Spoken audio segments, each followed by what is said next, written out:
Africa Content TV.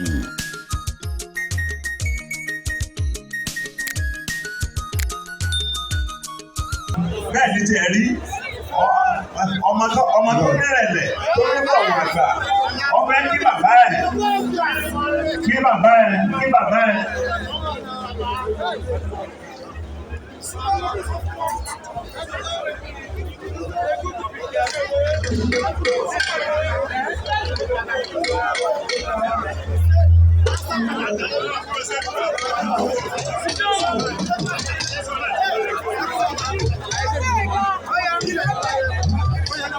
Hello.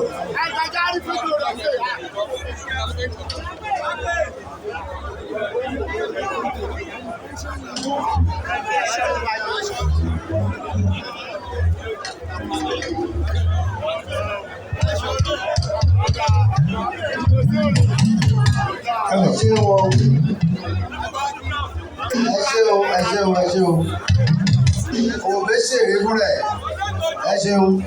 Kí ló kà lórí ètò bàbá? Ọmọ tí ó kí oríkì ilé àní ìwé ìlà ìlà. Ilé bẹ́ẹ̀ ṣe ní ìṣẹ́jú márùn-ún pé yóò yá ẹ̀yin kọ́ ṣẹ́ṣẹ̀ kankan báyìí mọ́.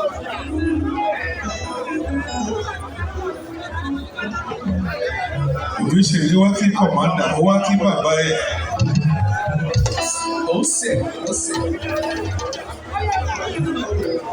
Obesere wá kí bàbá ẹ̀. Obesere wá.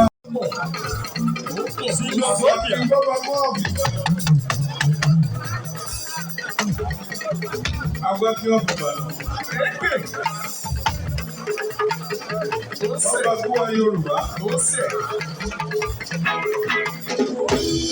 Obesere pé o, ọmọ Oníbàdàn. Alásọ̀rẹ́ pé o, ọmọ Oníbàdàn. Xenophobia.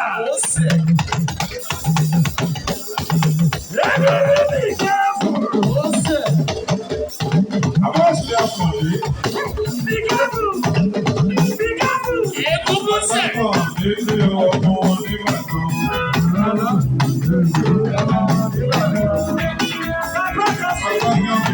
Obesere.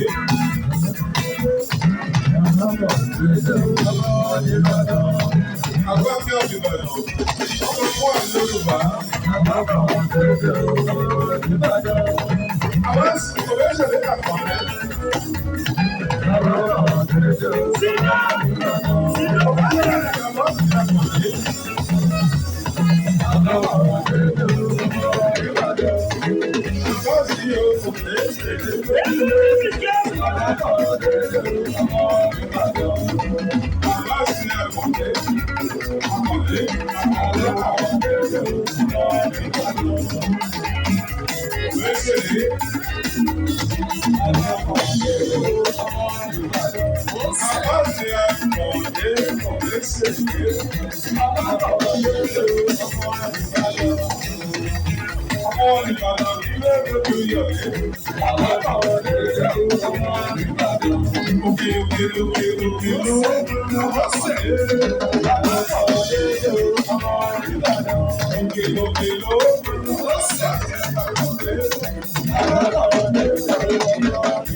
Àwọn aláàbì ló kọ́ ìgbàgbọ́ bọ̀ sí.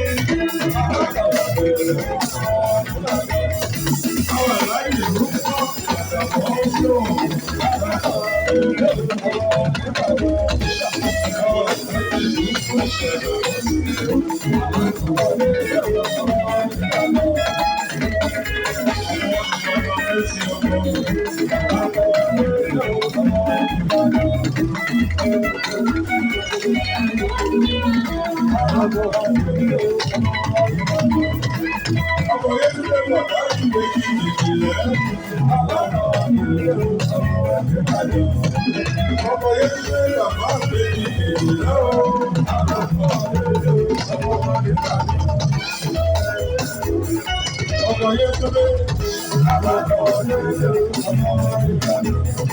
Kábíyèsí ló wà lọ sáfà olè.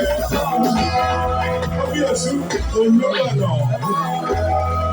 Olúbàdàn máa wọlé. Kábíyèsí ọba lọ́lẹ́kọ̀ọ́ ìsìlẹ̀rẹ̀ máa jẹ́ ọba sílẹ̀kọ̀ ìbẹ̀rẹ̀ yìí máa jẹ́ sílẹ̀kọ̀ lọ́kọ̀ kàwé ọlọ́lẹ́kọ̀ọ́ ìṣọ̀lá kábíyèsí ẹ̀sẹ̀ máa wọlé ọba Olúbàdàn máa wọlé. Àlìbò wọ́n ti sẹ́kọ̀ọ́ Olúbàdàn kábíyèsí o kábíyèsí olórí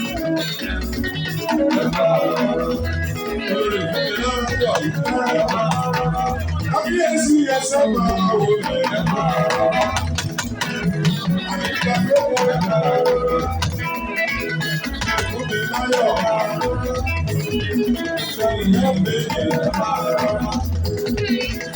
Ìyá méjì pẹ̀lú Olúbàdàn, ìyá Yorùbá.